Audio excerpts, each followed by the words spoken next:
The broadcast is now starting. All attendees are in listen-only mode. Good evening, folks. This is Scott Zahn from 3P Sports. Welcome to our broadcast tonight with Rick Peterson. I want to first introduce Bill Squadron from Bloomberg Sports, who will introduce Rick Peterson. Thanks, Scott. And I want to welcome all of you to our webinar on the Moneyball era with Rick. And it's a joint production by both Bloomberg Sports and 3P Sports, and will feature the coaching philosophies of Rick Peterson and the research that he's going to share with everyone. And I think we will find the information that he's going to share really fascinating. But before we get started, I just want to cover a few housekeeping items. The presentation by Rick will last about 30 minutes, and after that, we'll be able to answer your questions. When I say we, of course I mean Rick, be able to answer your questions for about another 30 minutes. So while the webinar is going on, we encourage all of you to type any questions you would like to ask Rick in the question box on the right-hand side of your screen. That will line up all the questions, and then we'll get to as many as we possibly can in the time we have. We're also recording the webinar, so if you'd like to see it again or recommend it to some of your friends, we'll send you instructions in an email so that you can watch it in the future or share it with some others. So I'd really like to thank Scott, who got things going, and Steve D'Angelo from 3P Sports, our good friends from Bloomberg, and also Steve Flatto of Bloomberg Sports for making this possible. I'm going to introduce Rick now, but I do want to say I've known Rick for many years, and working with him at Bloomberg has been a real pleasure to experience the last year. And as some of you on the phone may know, we have both a professional product at Bloomberg Sports in addition to our front office baseball fantasy tools, and the professional product that Rick has been advising us on now for some time is being used by 19 of the major league clubs in just its first year to do scouting, player performance evaluation, video review, and all kinds of other things. So Rick has been a tremendous asset for us as we've gotten into both fantasy baseball on the consumer side and professional baseball working with the clubs. The other thing, of course, for those of you who are also football fans, we also have a football fantasy product, so feel free to check it out at BloombergSports.com. If you're in the middle of the season ahead, you can still use it, and if you're behind, you can use it to catch up. Anyway, that's the last advertorial you'll hear. I'm now going to turn it over to Rick, and I think all of you know his credentials, but you know he is really one of the most respected men throughout every level of baseball there is. He's an expert on pitch delivery and how to keep healthy pitchers healthy while maximizing their performance. Over his years as pitching coach with the A's, the Brewers, and the Mets, he's coached some of the game's greatest pitchers, including Barry Zito, Johan Santana, Tim Hudson, Pedro Martinez, Trevor Hoffman, and numerous others. But one of the great things about Rick is that even though he's worked with some of the top pitchers in the game, he always gravitates back to his passion, which is helping amateurs develop their skills, and by coaching the processes that are associated with healthy and successful pitching. And it's that work that's led to the formation of 3P Sports, where he's an integral part. And, of course, as I mentioned earlier, he's been an advisor to us at Bloomberg Sports from the start. So I'm absolutely delighted to turn it over to Rick tonight. And, Rick, it's all yours. Wow, that was great, Bill. I accept a 3-year contract extension.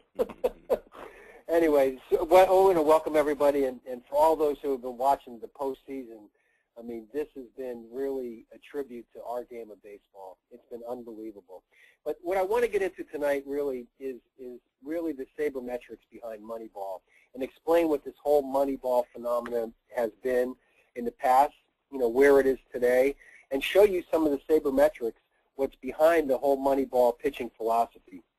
Before I get into that information, what I'd like to do is really explain the whole Moneyball story initially, and I'm going to make this very, very brief. Michael Lewis came to spring training in 2002 to write an article for the New Yorker magazine, really about the phenomenon of why the Oakland A's won 102 games in 2001 with an under $40 million payroll, while some of the top teams in baseball are almost exceed close to a $200 million payroll. So as Michael Lewis did his research, he realized that, wow, this is such a big story. He called his publishers and said, you know what, this is a bestseller. And they said, Michael, you go for it. And so Michael spent the whole year with us during 2002, traveled with us, and I got the privilege of getting to know Michael Lewis exceptionally well. We sat next to each other on the bus as we traveled from the airport to the hotels to the ballparks and back to the airport. And I asked Michael Lewis initially, and because this has been one of the biggest questions that everybody asks who's read the book Moneyball and have seen the movie, Michael, what is the recipe for bestseller? Wow, what a great recipe you must have. Incredible. And Michael answered very clearly. He said, Rick, I do all-access books. He had just finished the book Liar's Poker, The Wall Street Scandal. And he said, now Billy Beane and Steve Schott, the owner, have given me all access to the Oakland A's, the meeting rooms, the scouting rooms, the clubhouse, the dugout, and so on down the line, to really take a look at what goes on here and what these processes are. And I want to emphasize processes. And he said, I do research on every piece of that puzzle. And after I do research of all the pieces of the puzzle, I lay all the pieces out on the table, and then I pick about 3 or 4 pieces, and that's my bestseller. Because if I did a story on all the pieces of the puzzle, it would be a documentary. So one of the big questions that everybody asks, like, wow, did we win 103 games because of Hatterberg and Chad Bradford? I mean, did Miggy, Mikel Tejada, win the MVP that year? Chavez was Gold Glove at third base. We had Mulder, Hudson, Zito. They were pretty good. Billy Koch had 44 saves and 11 wins. There was much more to that, but the reason why is that Michael picked out 3 pieces. He picked out Billy Beane and his relationship with Paul DiBattista, who's represented by Jonah Hill in the movie, and this whole sabermetrics versus traditional scouting and traditional managing, being Art Howe in the scouting department. Then he picked out, we lost Jason Giambi to MVP of 2001, to the Yankees in free agency, and we replaced him with Scott Hatterberg. Why? Because his on-base percentage, which is made very clear in the movie and the book. And Scott Hatterberg was the backup catcher for the Boston Red Sox prior to that. Never played 1 day at first base.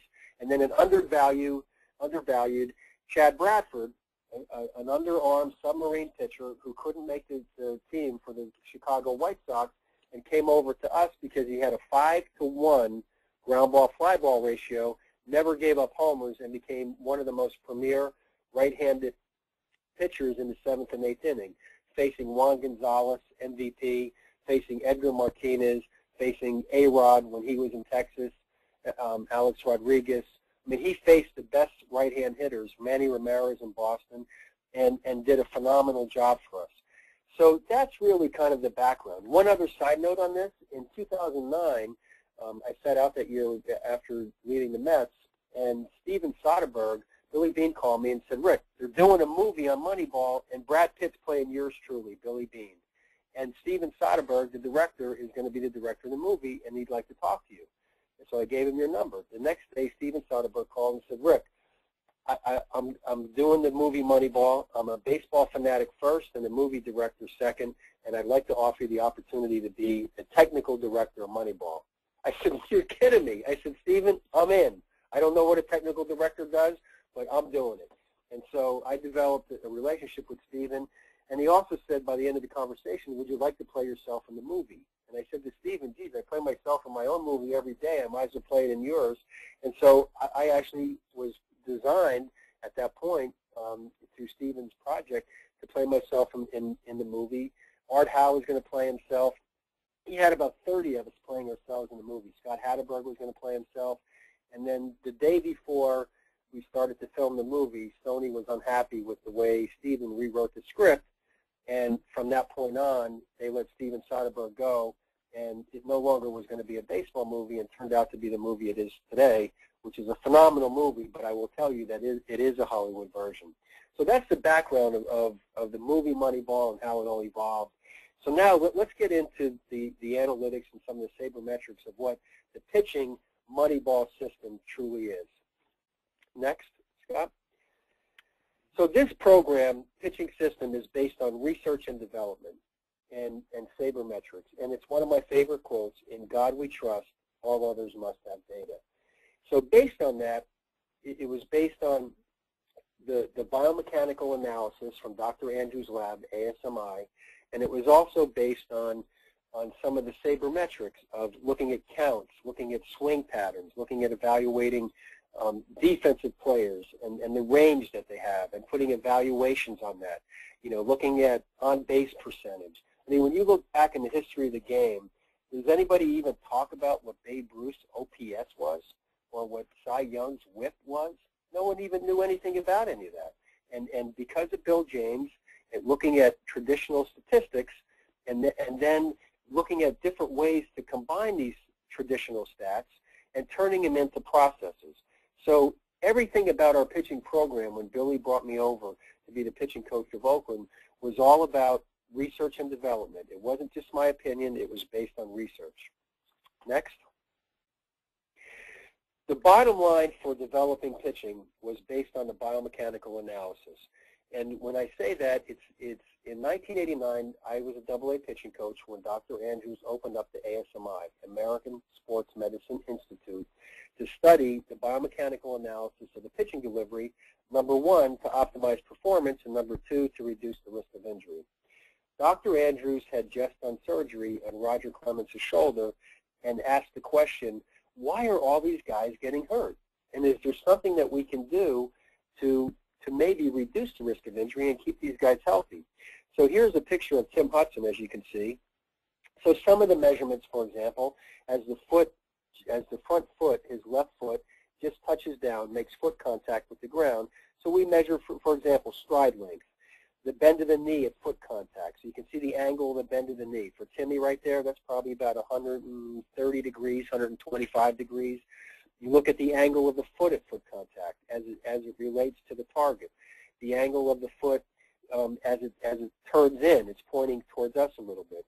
You look at his arm, the position of his arm. It's almost an L position at foot contact. That's a critical measurement.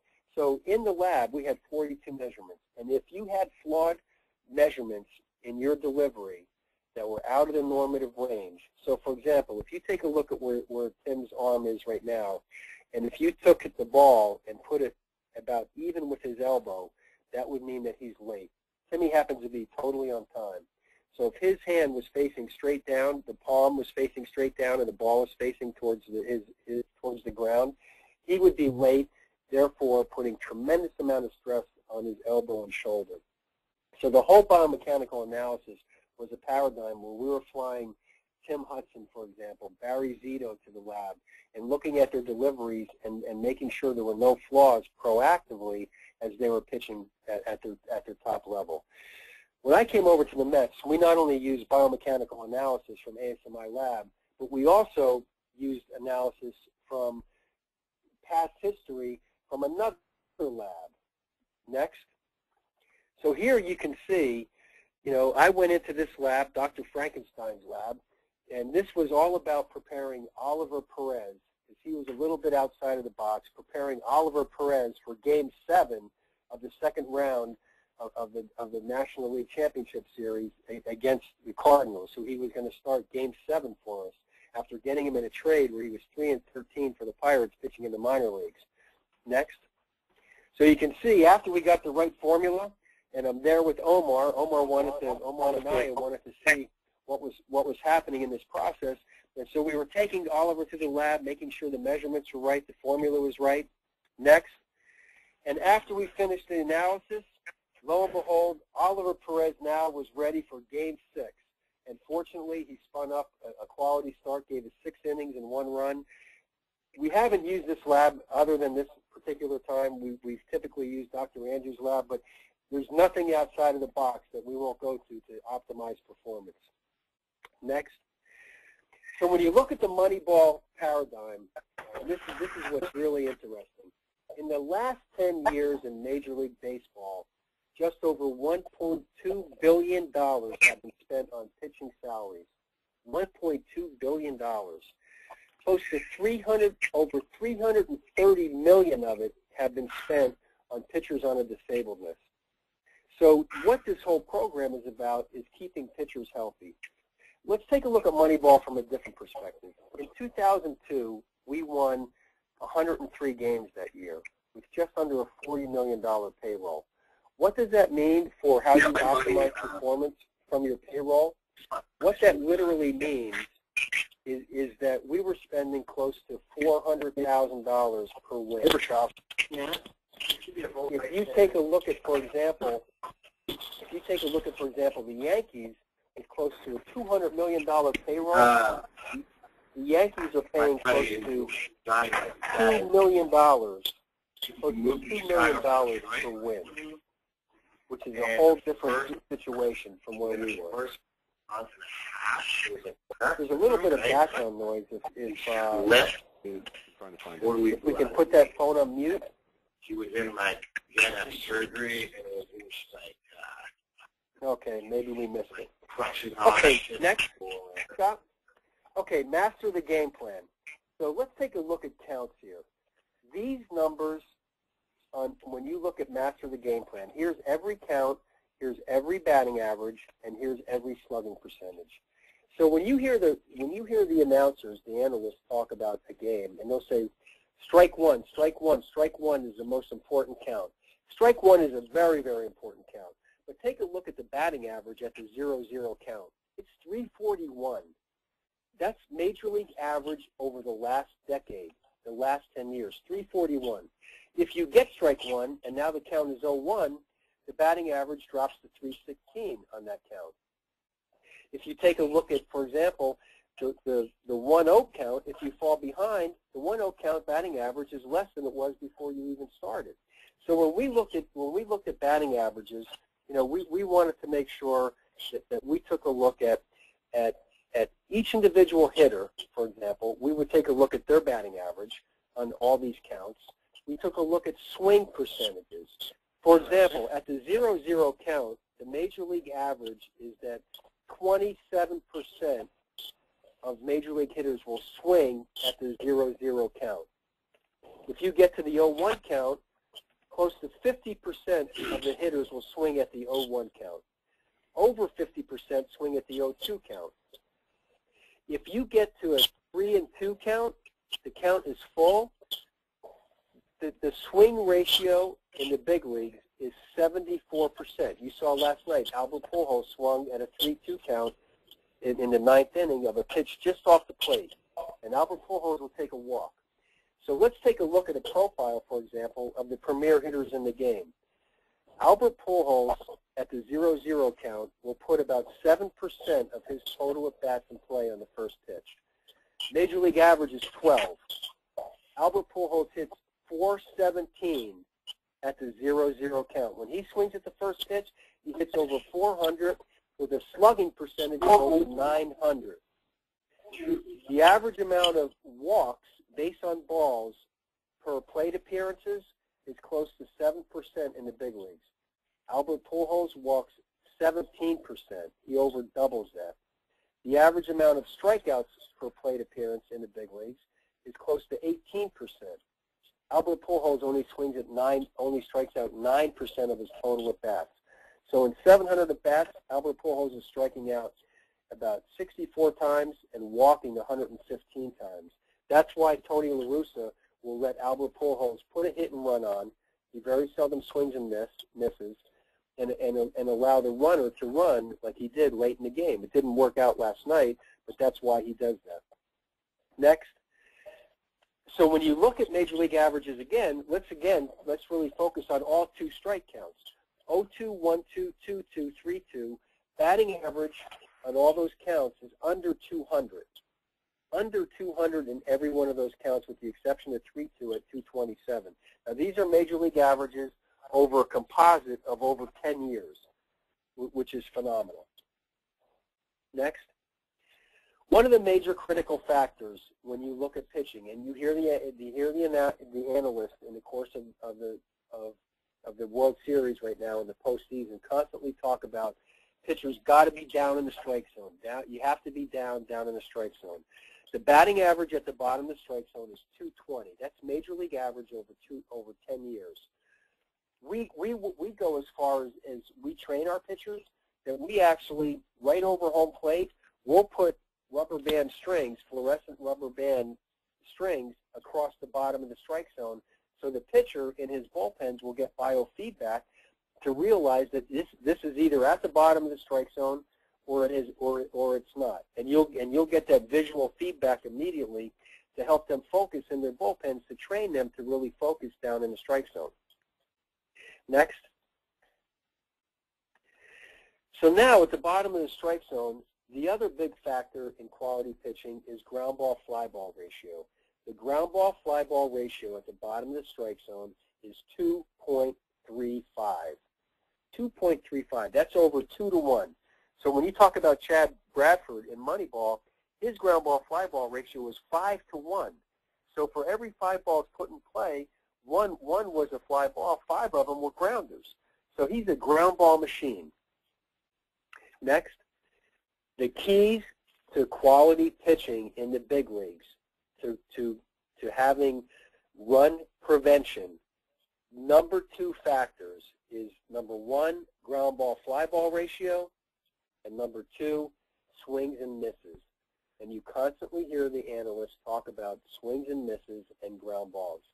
So you take a look at, for example, Tommy Glavine. Tommy Glavine only averaged 4 swings and misses a game in his last several years when we were together with the Mets. But his ground ball fly ball ratio was close to 3 to 1. So even though he didn't get a lot of swings and misses, he got ground balls. Chris Carpenter, on the other hand, Chris Carpenter averages 22% swings and misses.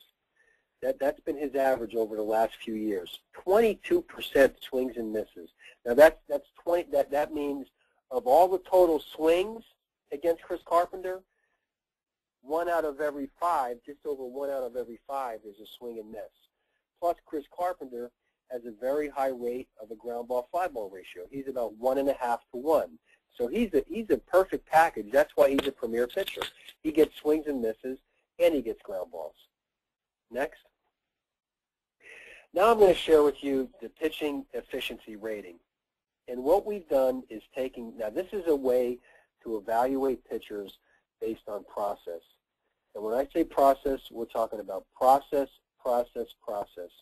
One of the major factors for quality managing and quality coaching at the big league level is keeping your players and your pitchers focused on the process of performing and motivated and focused on the process of performing.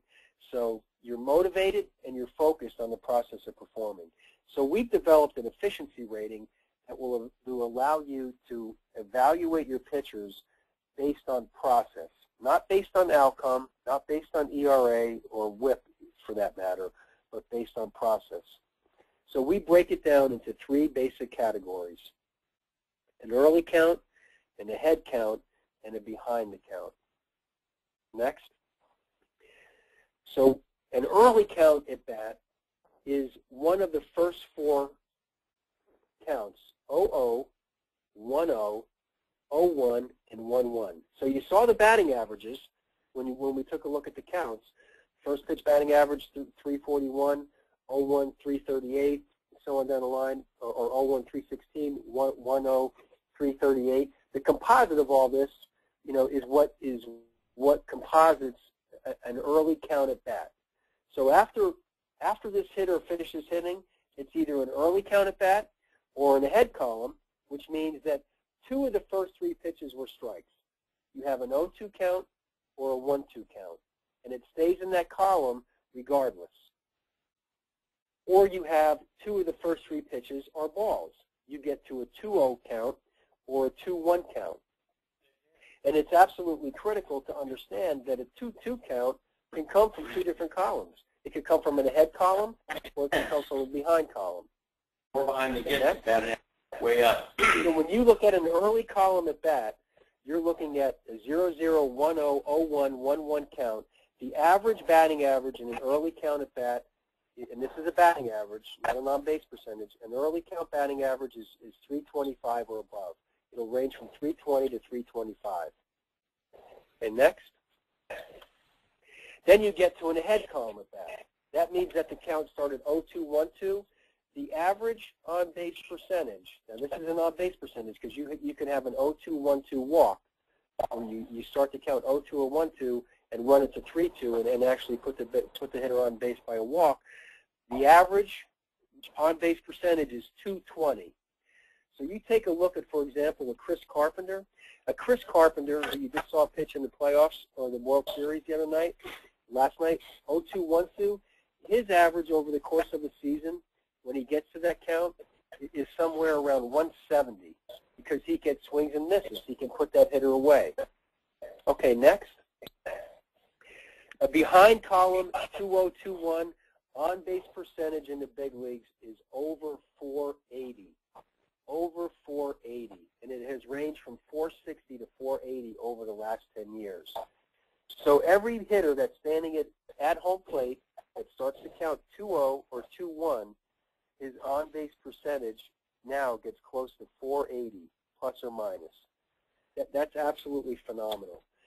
Next, so the most critical count, when you hear announcers talk about counts, the most critical count of all is the 1-1 count. The 1-1 count, if the ball gets put in play, batting average 320, 325. If it's a strike and the batter's still at home plate, it drops to 220. The premier pitchers in the game, the Carpenters, the Lincecums, the Hallidays, it'll drop as low as 150 to 170. If that 1-1 pitch is a ball, it goes to 480. The 1-1 pitch is the most critical pitch in baseball. So when you're watching the games, pay very close attention to the 1-1 count. So when we coach pitchers, we take a look at strike percentages of each one of their counts. So let me give you an example. I'll give you a blatant example. When I was in New York with the Mets, we had Ishii, which is a Japanese pitcher, pitching for us.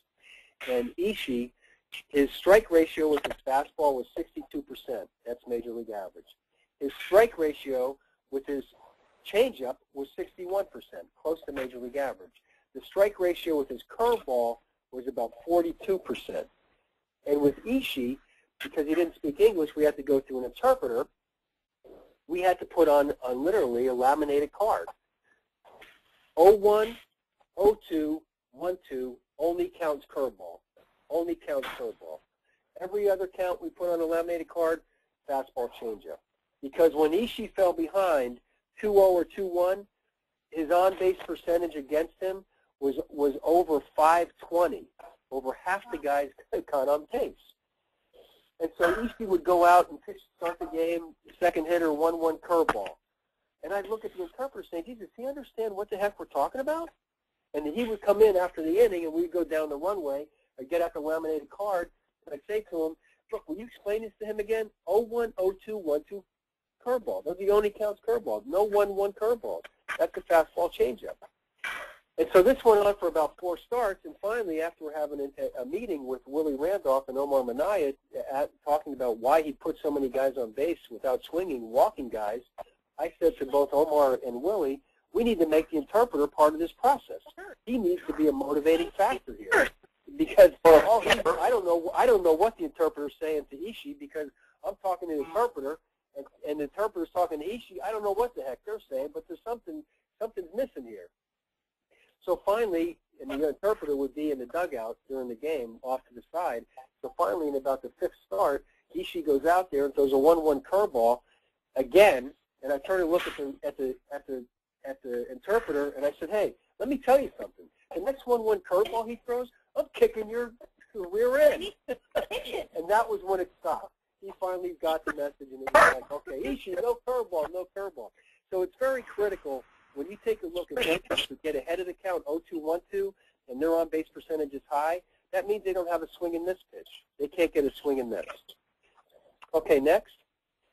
When you look at the efficiency rating, a minimum of 68% of your total pitches have to be either ahead or early. Again, you take a look at Chris Carpenter. Chris Carpenter averages somewhere close to 38% of his total batters faced ahead, 0-2, 1-2, with an on-base percentage of 170. Chris Carpenter's efficiency rating is close to 80%. It's about 78, 79%. It varies over the last couple of years. Why? He pounds the strike zone. He pounds the bottom of the strike zone, getting ground balls. He has a 22% swings and misses, to give you an example of a premier pitcher in the game and why he's a premier. You take a look at the game that Derek Holland pitched the other day. Derek Holland, out of 28 batters faced, 17 of them he had a 2-strike count, and they were 2 for 17 getting on base. Gave up 1 hit and 1 walk. He was over 90% efficient in that game. He was 0-2-1-2, or the at-bat was over early in the count. So you take a look at, did he pitch a great game? Did he have good stuff? The answer is yes. What was his process? His process was over 90% efficient because his process was so solid. And that's a true Moneyball indicator. So as a pitching staff, next, as a pitching staff, of your total batters faced as an entire pitching staff in the course of a season, if you improve by 1% efficiency rating, you are eliminating over 100 runners on base per year. 100 runners on base per year. That's how critical understanding the count and understanding how you're going to attack a hitter, who swings early, who's going to take early, and how we can pitch the counts of our advantage. Next, and the mission statement over this pitching system is the privilege of a lifetime is making the commitment to be the best of who you are, and literally to exercise that commitment every day. And that's all about being best. And the guys at the major league level are committed to best. And when you have a biomechanical analysis coupled with sabermetrics with predictive analysis, you have the opportunity to offer a program that's going to optimize performance and reduce the risk of injury. Okay, well, I welcome everybody to listen to your questions, and we'll pass it on now to the questions, and hopefully you enjoyed this, and I'm anxious to hear the questions and comments. And we've got quite a few of them, Rick, and I'm going to get started with them almost in the order they came in. The first question is, considering your success with having your pitching staffs stay low, in quotes, on pitches, what are your thoughts on high fastballs, on high, it says fat balls, but I think it may be fastballs, to throw off a batter's sight lines? Well, you bring up that's a great question.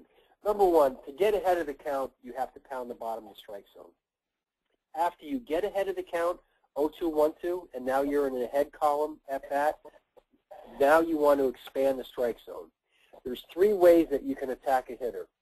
In and out to both corners, up and down, below the zone, above the zone, and back and forth by changing speeds. So once you pounded the bottom of the strike zone, and you've seen a lot of this in the World Series, pitchers that can elevate the fastball above the letters, especially to these power hitters, and you're at a high-end velocity, you know, you're in that 95 range or above, and you get above the letters after you get ahead of the count, you cannot catch up to that. It's very difficult to catch up. You saw what happened the other day when Ogando was pitching to Albert Pujols. He was above the strike zone, but it was the first pitch. It was the first pitch early in the count. Napoli again, a high fastball above the zone on the first pitch. Now, if he would have gotten ahead of the count down in the zone first and then elevate it late, you know, you would have had a different outcome. But by elevating early, you know, you're looking at danger zone. Okay. So, Rick, the next question came in really early from Gary. He indicated he's fascinated by Moneyball. He asked, how did it really start with the A's? Was it when Paul came over from Cleveland, or was there some other impetus that really started Billy with the Moneyball concepts? Boy, that is a great question, and I'm going to say the Moneyball era really started when Paul came over, because the first year or two that I was there in 1998 as the pitching coach, and I was using this pitching program as much as I could early on with the biomechanical analysis, and we also had some data, you know, that we used as far as laying out game plans. I'll give you a good example of that. Again, Juan Gonzalez, when he was the MVP of Texas during that time frame that I was there, Juan Gonzalez at the 0-0 count, his batting average over 400. 1-0 over 400. 0-1 over 400. Oh, yeah. 1-1 over 400. If you fell behind Juan Gonzalez 2-0 or 2-1, I was actually there with him. He hit 220. He hit 220, and he only walked 19 times a year. And so that's a great example of how we use some of the sabermetrics. But when Paul came over with Billy and teamed up with Billy, we really took this to another level. So the next question's from Randall. He asked about tipping pitches. He said, is this as common as it's laid out? And does it have as large an effect as suggested? Or is it a crutch for a slumping pitcher? Again, tipping pitches, Rick. I'm going to tell you, tipping pitches is like a huge, huge, huge factor in this game. Unbelievable. And hitters that are good at it, I mean, they are phenomenal. And I can tell you that, so many pitchers tip pitches.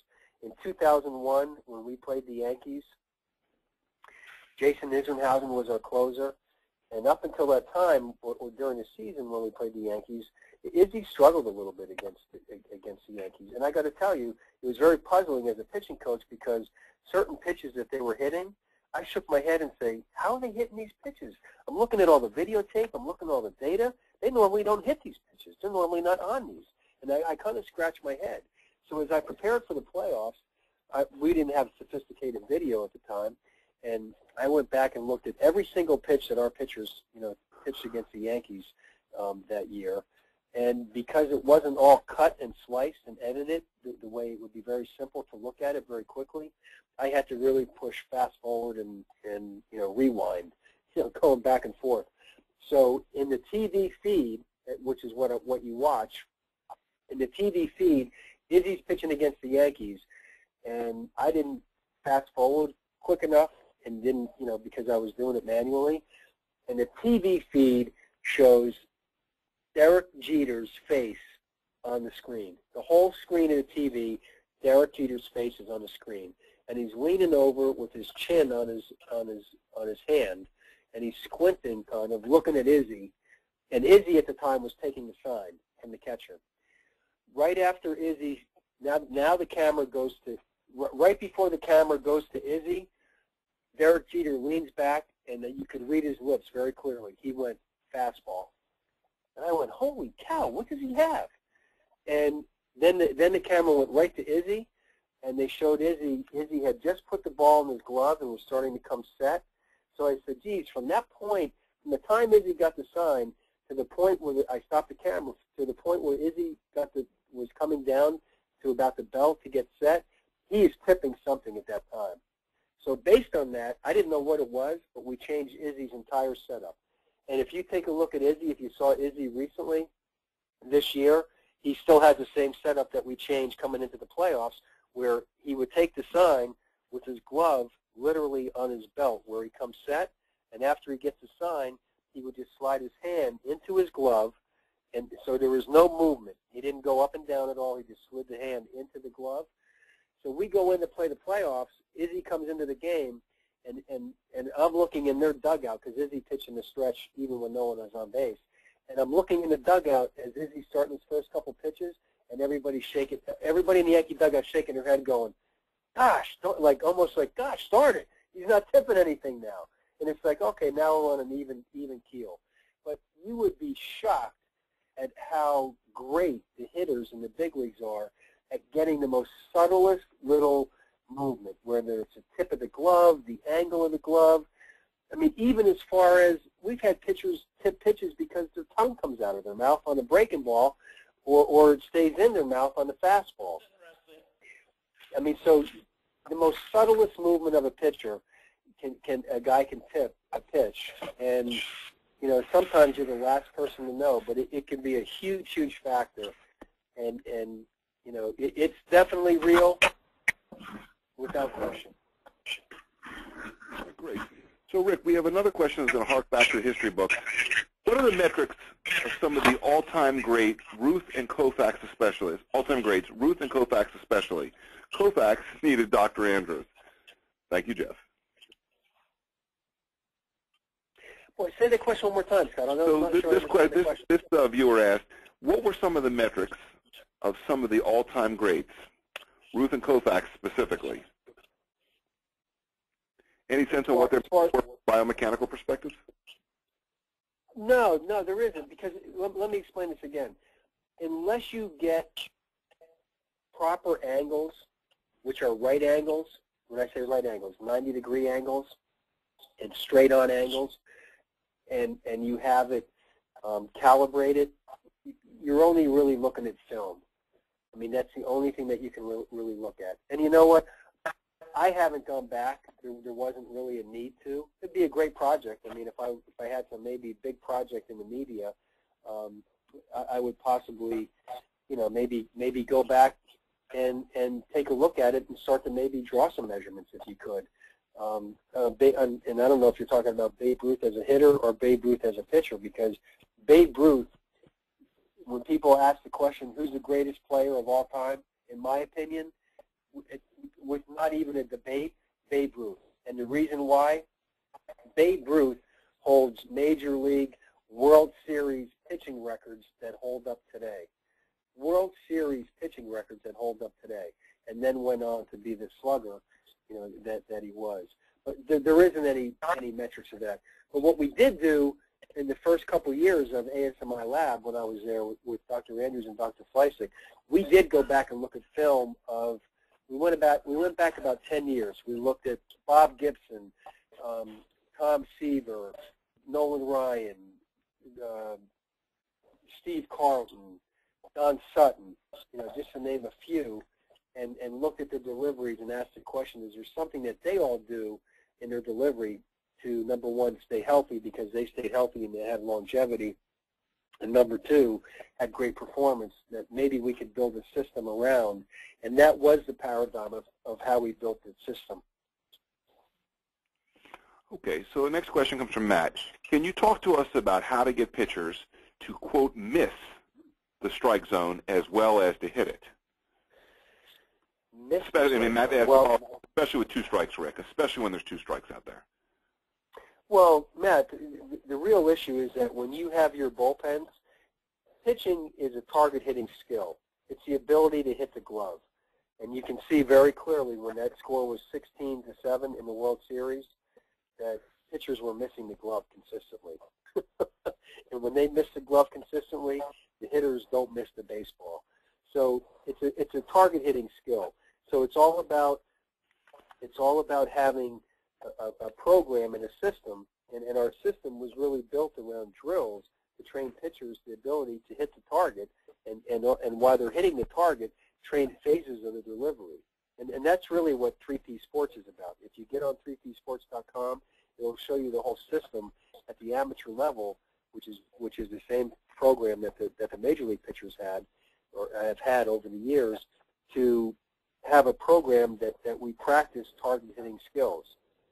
And that's why it's so critical to the pitch that you throw down and away on the outside corner to a hitter in the strike zone for a strike is the same target hitting skill as it is to bounce a curveball below the strike zone.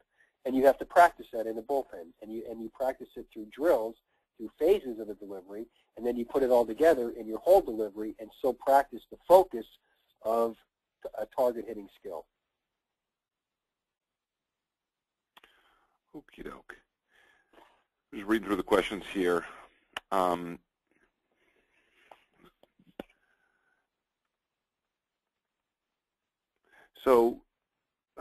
There are a couple questions, guys, that I'm kind of reading through. I want to make sure they're applicable to everybody. Some of them aren't as applicable as others.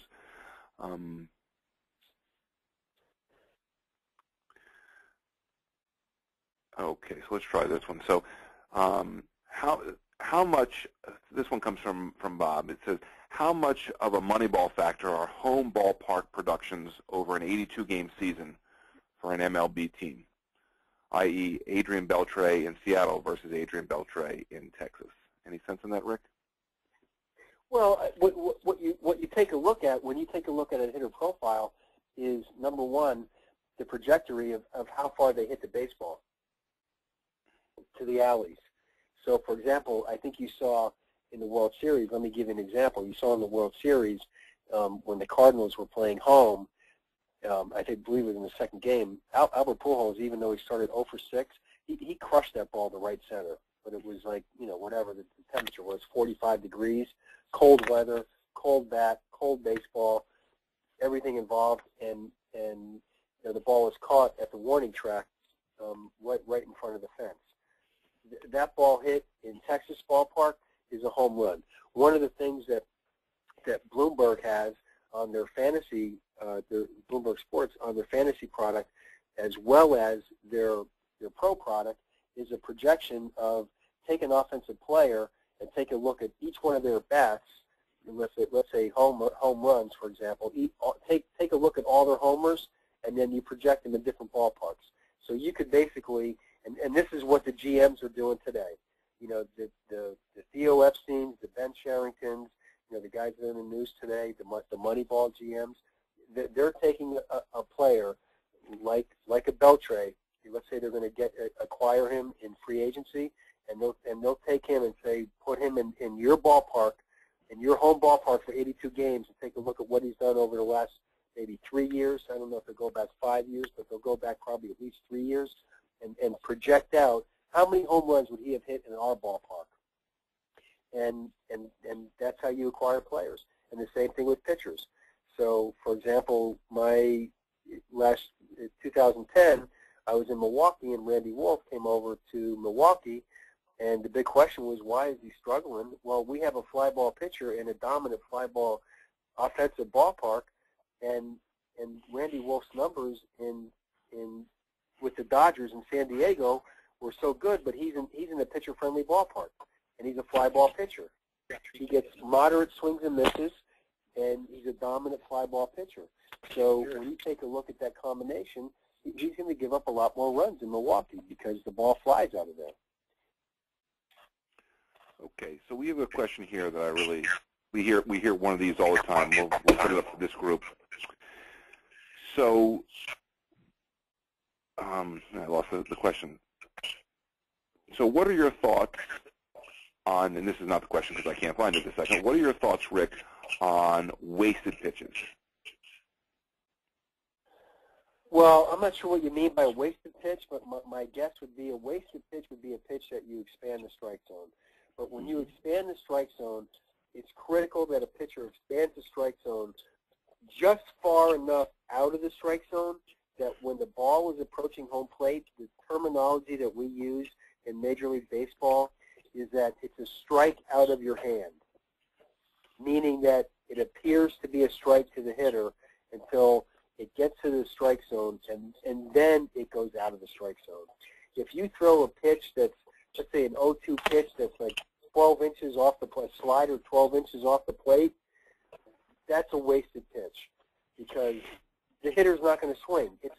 In Major League Baseball, the terminology we use, it's a ball out of your hand.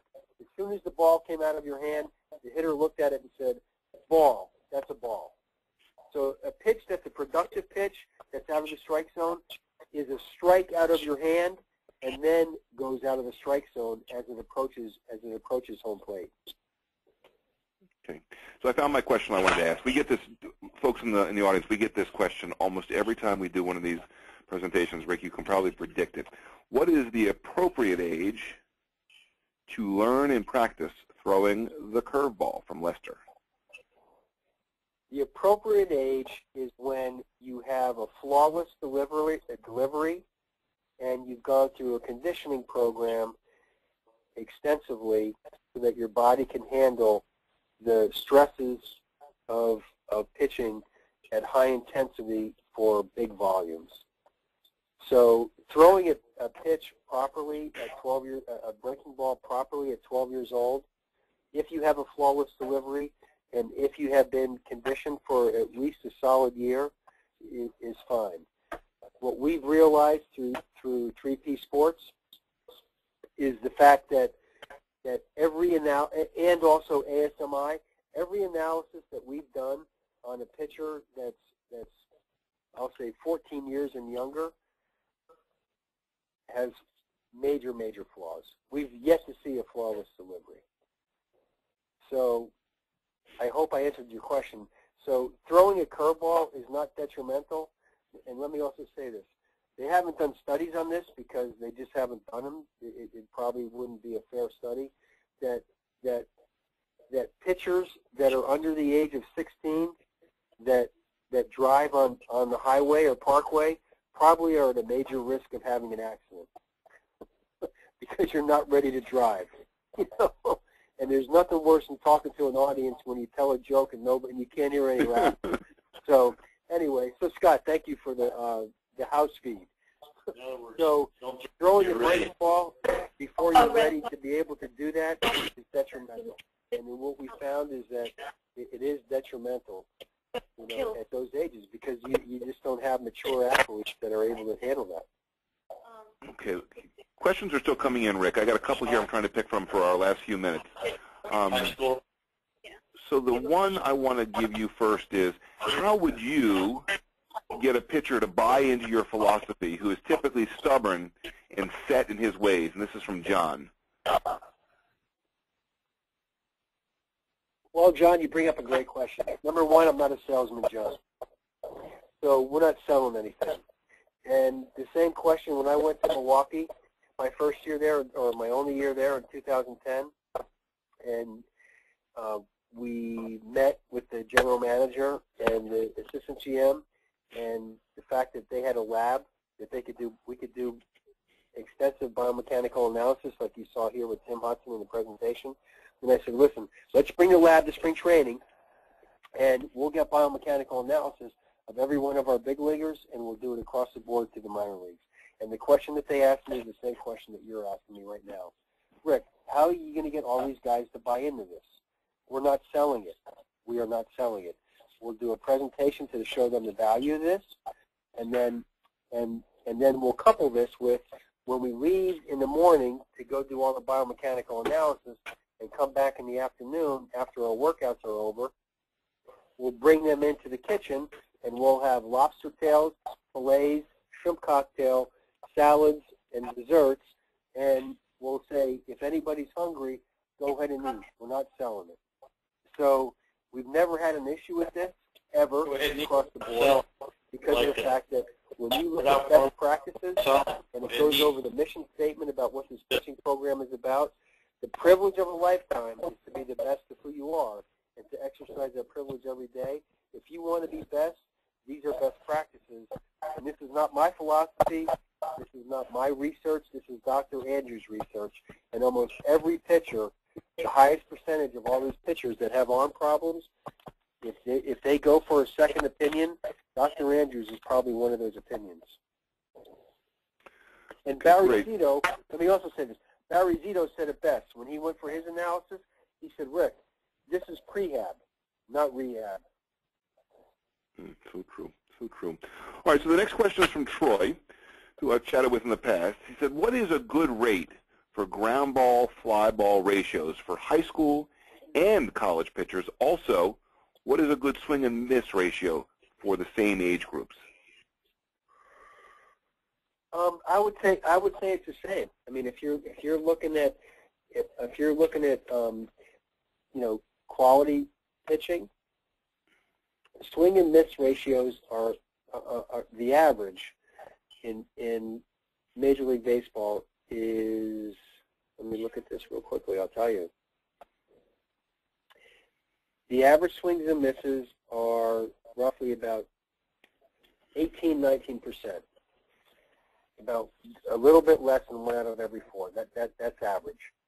Ground ball fly ball ratio of amateur pitchers, I would say, is the same. We've never collected data, so it's hard. You're asking the question that there's no data, and I'm going to go back to one of the major points in the presentation. In God we trust. All others must have data. So in this case, it's only in God we trust. We have no data. But I would say that at the amateur level, the ground ball fly ball ratio would go, if you're a really good pitcher, is going to be much higher, without question. And because what we've seen in the lower minor leagues, it's much higher. And what we've seen in the lower minor leagues, that quality pitching swings and miss ratios will exceed over 25%. Okay. So here's our last question of the evening, guys, and this comes from Drew, whose dad, Dale, who I know both these gentlemen, is old school according to his son, and wants him to throw inside when a batter is leaning over the plate. I'm young, So I don't throw breaking balls, but have good control and change speeds well. How do I set up a hitter doing the above when I don't throw breaking balls? Well, you set a hitter up. Again, I'm going to go back to in and out. That means both sides of the plate, low and away, and up and in. Changing speeds by a changeup, and elevating the fastball up and down. So the way that you pitch inside, and again, the aluminum bat is typically not the greatest bat to pitch inside with, because the sweet spot is much larger than 4 inches, as it is on a wood bat. So pitching inside, again, with the aluminum bat is not as productive. Most amateur hitters cannot handle down and away. It takes a very, very advanced hitter to handle down and away and to do it really well. And when I say down and away, I'm talking about the bottom of the knee. And the one part of the strike zone that Albert Pujols does not handle well, his batting average is probably about 230, 240, which is still somewhat productive, is a true down and away. When I say down and away, if you put your finger at the bottom of your kneecap, that is down. If you put your finger about 4 inches above the kneecap, that's up to Albert Pujols. That's potentially a double to the opposite field, or maybe a homer, because he's got that kind of power. So if you practice a true down and away, and what I would recommend to every amateur pitcher is the fact that I would go down and away in your bullpens. The ability to locate a true, when I say down and away, I'm not talking about black, but I'm talking about third, the outer third of home plate. If you can master that pitch, and you'll be successful and be able to expand the strike zone, once you get ahead of the count. Because very few hitters, including Albert Pujols, and he's one of the greatest hitters of all modern times, can handle a true down and away with a high batting average. Okay, Rick, thank you very much. On behalf of everyone at Bloomberg Sports and 3P Sports, folks, we want to thank you for joining us this evening for this webinar. There will be an email that comes out to everybody with the URL and the link for the recording of the webinar, and I encourage you to share it, review it again. A number of you asked questions about the specific statistics that appeared on Rick's slides. We will not be sharing the slides. It's proprietary information that goes back to a couple different sources. But we will share the recording of the slides, which means you'll have the data. You just need to write it down yourselves. But on behalf of everyone at Bloomberg Sports and at 3P Sports, thank you, folks, and good night and be safe. Bye-bye.